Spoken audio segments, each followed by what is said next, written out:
White people are socialized to feel they are inherently superior because they are white. Diversity, equity, and inclusion are some of the biggest buzzwords in corporate America.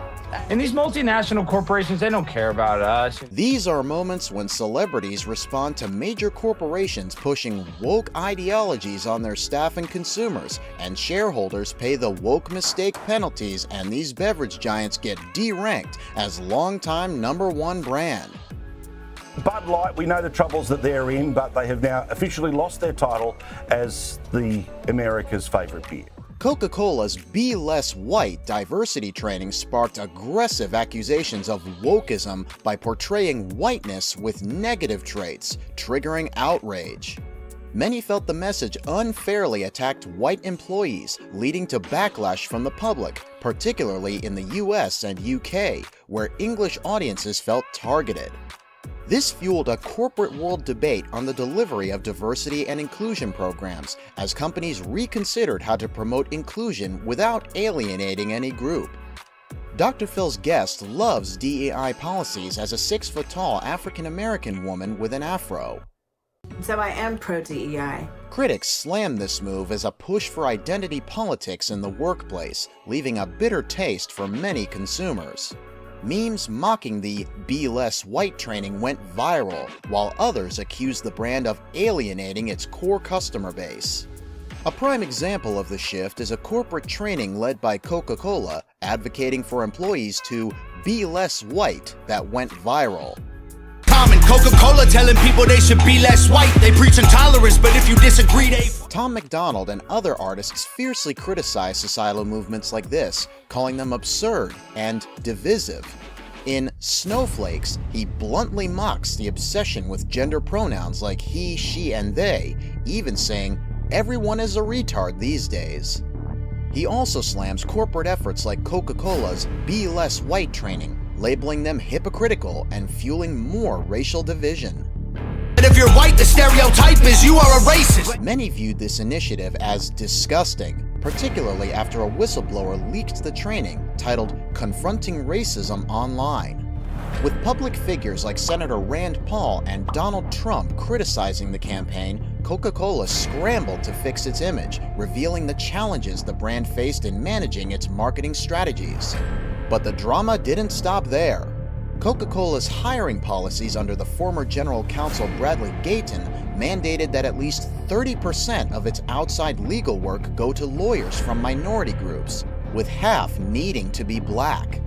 A Rasmussen poll revealed that 37% of Americans were less likely to purchase Coca-Cola products after these woke moves, showing just how deeply the controversy cut. Will you stop drinking Coke after this? Coca-Cola's attempts to clean up the mess seemed half-hearted. After the backlash, the company stepped back from its strong diversity policies, resulting in Senior VP Bradley Gayton's departure and the removal of the Confronting Racism course from LinkedIn. I will forever be pro-DEI. Unfortunately, the fallout from its woke initiatives has potentially cost the company between $1 and $5 billion, factoring in stock losses, declining sales, and legal expenses. That's just the tip of the iceberg. What happened next was shocking, to say the least. Coca-Cola ad campaigns certainly didn't fail to gather attention for their DEI diversity and inclusion policies. Now the brand is pushing this woke agenda, pitching left political campaigns and teaching us new morals, which featured personalized cans but surprisingly contained censored words like Jesus and Trump 2024. They say seeing is believing. Take a look for yourself. You cannot even type in the word Jesus. God help us if we spoke them in the same breath, huh? The company reportedly banned personalized cans with religious figures like Jesus and right-wing political slogans like Trump 2024, while allowing names like left-wing political slogans Harris Waltz 2024 and religious figures like Satan. This clear double standard ignited anger among conservatives. Consumers were quick to voice their displeasure. Coca-Cola is at the center of the woke culture war in America. But remember when they symbolized family values and the iconic laughing Santa Claus? Historically, Coca-Cola has always been a household name, often associated with wholesome values. From its early campaigns like "It's the Real Thing" to its famous polar bears and Santa Claus, Coca-Cola has managed to build a brand rooted in positivity and unity. However, in recent years, the company's shift toward politically charged initiatives has stirred controversy, reflecting a departure from its more traditional stance. Coca-Cola keeps changing the acceptable or censored words list, which provoked a larger community who started boycotting the product, and shareholders got worried.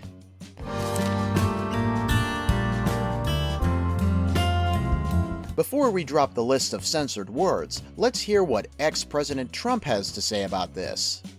Everything woke turns to shit, okay? We couldn't agree more with him, and there seems to be many more people too.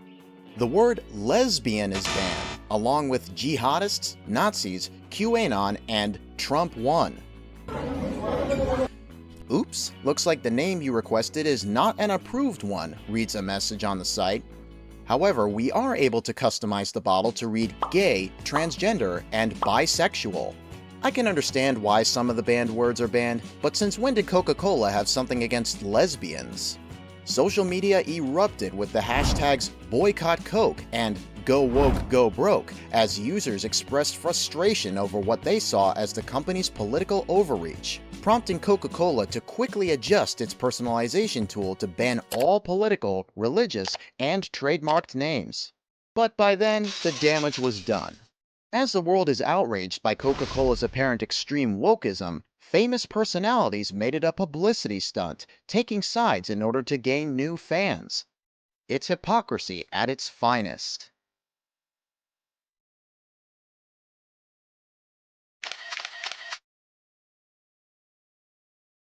They make me vomit. No one should be telling me as an artist that I have to give in to the latest, most current idea of what morality is. But the bigger question remains, with every can opened, can Coca-Cola win back the trust of the public, or will it continue sinking in its own woke mess like Budlight? After decades of domination, great American legacy brands like Coca-Cola, Budweiser, and Starbucks have taken a financial and reputational hit because they decided to hop on the woke bandwagon. Budlight, with Anheuser-Busch, reportedly the parent company losing $27 billion in market value thanks to its attempt to force transgender ideology. Mulvaney sure got into a hot mess after endorsing a very manly drink, as people detested the brand after all, calling it a sissy drink. It's debatable, but one thing is certain. Coke should have learned from Bud Light from their woke advertising crisis. While Bud Light was woking with transgender influencer Dylan Mulvaney for a social media promotion titled as March Madness, the public was enraged.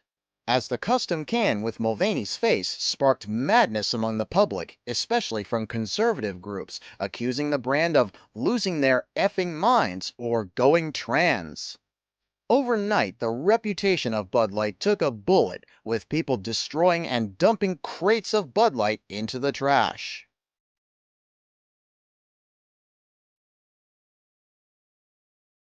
Go woke, go broke.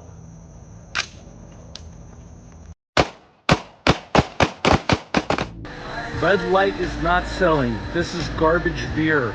Check it out. Even with the coupon. Nobody wants this. Virtually nobody was willing to buy Bud Light after the trans influencer Mulvaney endorsed the brand. People rather preferred drinking Coors at a high price than Bud Light at a discount. And all this woke drama hit the brand's earning almost to the point of bankruptcy. Budlight, where transgender influencer Dylan Mulvaney destroyed the market share of the iconic beer brand. The financial damage that followed was too high, as Bud Light started to go broke after the woke campaign, with sales dropping by 20%, leading to a $395 million loss. It knocked the beer off its top-selling spot, while Anheuser-Busch's market cap took a $5 billion dip. As the boycott spread like wildfire, Bud Light CEO Brendan Whitworth got petrified and decided to take his foot off the pedal by issuing a neutral statement, saying, Bud Light really doesn't belong there. Bud Light should be all about bringing people together. Whatever you say, CEO, but your attempts to clear the air were no good. Celebrities and conservative politicians took sides. Another disapproving group was country singers like Kid Rock, who literally shot cans of the beer, while others like Travis Tritt and John Rich removed the brand completely from their tours and bars.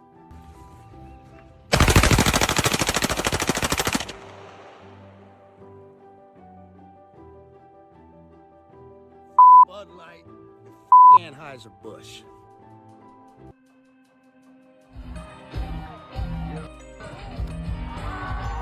Social media was ablaze, with boycott Bud Light trending, and even politicians like Ron DeSantis chimed in, attacking the brand for its woke agenda.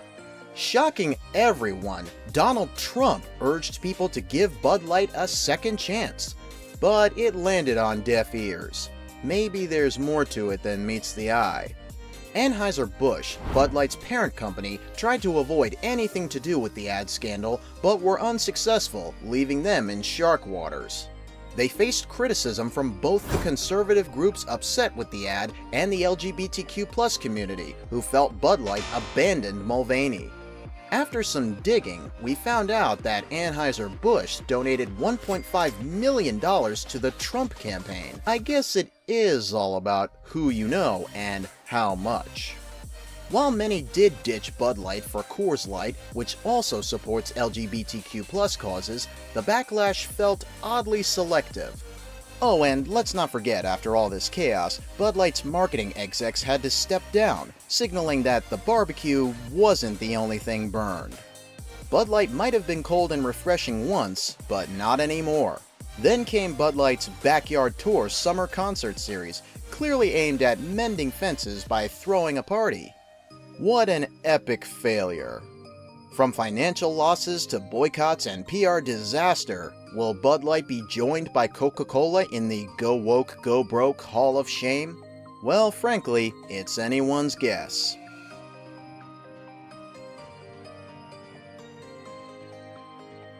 Starbucks decided to become a champion for the LGBTQ+ community, introducing colorful, pride-themed cups and providing benefits for gender affirmation procedures.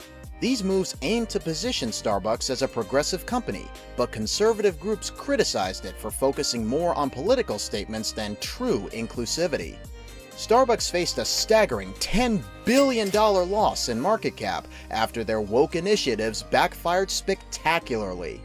Their grand woke narrative was about as cohesive as a half-stirred frappuccino, clashing with individual store actions and revealing some serious gaps in their supposed commitment to social responsibility. Go to Starbucks, they're a fully woke corporation. Starbucks spread the woke virus around the globe, surpassing Bud Light and Coke put together. Starbucks India launched a commercial in 2023 that featured a powerful narrative on gender inclusivity, centering around a transgender woman, Arpita, reuniting with her parents at a Starbucks store. Starbucks India's decided they're going to advertise about transgenderism. They've put out an ad depicting a transgender girl who is going to catch up with her parents for the first time in a long time in a Starbucks store. The ad highlights the father's journey from hesitation to acceptance of his child's new identity. With the tagline, "Your name defines who you are," it is a part of the brand's campaign. It starts with your name. Starbucks emphasized its commitment to inclusivity, sparking a wave of mixed reactions. Couple sitting at Starbucks, waiting anxiously for their son Arpit to arrive. Music plays, in walks Arpit, wearing makeup and a bright red dress. I'm a warm hug, but with Dad it's more of a difficult side-on hug and without much affection. Now that's called going all woke in, ruffling many feathers. While many praised the ad for its bold stance on inclusivity, A large section of the Indian public accused Starbucks of trying to dirty India's traditional culture by pushing a westernized, woke agenda. Many felt the company was unnecessarily politicizing sensitive social issues, prompting calls for boycotts with trending hashtag boycott Starbucks and claims that Starbucks was trying to create more wokies in Indian society.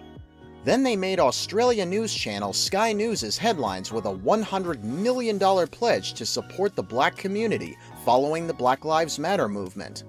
And they embraced BLM even as their supporters. But then came the Philadelphia incident, where 2 black men were arrested for using a restroom without making a purchase. This incident exposed the disconnect between Starbucks' claims of inclusivity and the reality in their stores. Social media exploded over Starbucks, with reactions ranging from praise to boycotts, making it a hot bias brand. Celebrities like Lady Gaga and Taylor Swift jumped in to support, but let's be real, the backlash was intense, and Schultz stepping down wasn't just a boardroom shuffle, it was damage control. Whatever happened, happened, but Starbucks could seriously use a reality check, because a latte confusion isn't good for business. What about your favorite celeb? Did they speak out against Coke, Budlight, or Starbucks? Drop their name in the comments.